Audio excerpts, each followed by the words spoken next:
இந்த ஐபிஎல் சீசனோட முதல் அணியாக பிளே ஆஃபுக்கு போகாமல் வெளியேறது எந்த டீம்னு பார்த்தீங்கன்னாக்க ஹர்திக் பாண்டியாவோட மும்பை இந்தியன்ஸ் டீம் தான். இதே மாதிரி ஒவ்வொரு சீசன்லையும் எந்த டீம் பிளே ஆஃபுக்கு போகாமல் முதல் அணியாக வெளியேறிருந்து அந்த டீமோட கேப்டனாக அப்போ யார் இருந்தாங்க அப்படிங்கிறத இந்த வீடியோவில் பார்க்க போகிறோம். 2009 கில்கிறிஸ்ட் கேப்டனாக இருந்த ஹைதராபாத் டெக்கன் சார்ஜர்ஸ் டீம் தான் முதல் அணியாக பிளே ஆஃபுக்கு போகாமல் வெளியேறினது. 2010 சங்ககாரா கேப்டனாக இருந்த பஞ்சாப் டீம் வெளியேறினது. அதுக்கப்புறம் 2011 2012 சங்ககாரா டெக்கன் சார்ஜர்ஸ் அணியோட கேப்டனாக இருந்தார். அந்த 2 வருஷமே முதல் அணியா ஐபிஎல் இருந்து வெளியேறினது ஹைதராபாத் டீம். 2013 பூனே அணி தான் ஃபர்ஸ்ட் பிளே ஆஃபுக்கு போகாம வெளியேறினது. அதோட கேப்டனா அப்ப அரோன் ஃபின்ச் இருந்தார். 2014 கெவின் பீட்டர்சன் கேப்டனா இருந்த டெல்லி கேபிட்டல்ஸ் அணி தான் முதல் அணியா வெளியேறினது. 2015 பஞ்சாப் டீமோட கேப்டனா ஜார்ஜ் பெய்லி இருந்தாரு. அந்த டீம் தான் அப்போ முதலா வெளியேறினது. அடுத்தது 2016 கொஞ்சம் கேட்க சாக்கா தான் இருக்கும். நம்ம தல தோனி கேப்டனா இருந்த பூனே டீம் தான் ஃபர்ஸ்ட் டீமா வெளியேறினது.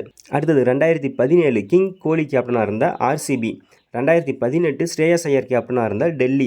2019 திரும்பவும் கோலி கேப்டனாக இருந்த ஆர்சிபி. 2020 தோனி கேப்டனாக இருந்த சிஎஸ்கே. இந்த சீசனில் ஜடேஜா பாதி மேட்சுக்கு மேலே கேப்டனாக இருந்தார் அப்படிங்கிறது குறிப்பிடத்தக்கது. 2021 கேன் வில்லியம்சன் கேப்டனாக இருந்த சன்ரைசர்ஸ் ஹைதராபாத். 2022 ரோஹித் சர்மா கேப்டனாக இருந்த மும்பை இந்தியன்ஸ் அணி. 2023 டேவிட் வார்னர் கேப்டனாக இருந்த டெல்லி. அடுத்தது இப்போ 2024 ஹர்திக் பாண்டியா கேப்டனாக இருக்கிற மும்பை டீம்.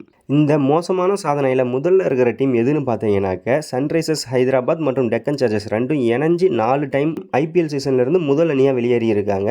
அடுத்தது Delhi 3 time, Punjab 2, Pune 2, RCB 2, Mumbai 2, CSK 1. இந்த மோசமான சாதனையை அதிக முறை படைச்ச கேப்டன் யாருன்னு பார்த்தீங்கன்னாக்க சங்கக்காரா 3 டைம் பண்ணியிருக்காரு. கோலி 2 முறை, தோனி 2 முறை. என்ன நேயர்களே, இந்த வீடியோ கண்டிப்பாக உங்களுக்கு இன்ட்ரெஸ்டிங்காக இருந்திருக்கும்னு நினைக்கிறேன். மேலும் இது மாதிரி அப்டேட்ஸ்க்கு நம்மளோட என்டர்டெய்னிங் தமிழன் சேனலை சப்ஸ்கிரைப் பண்ணிக்கோங்க.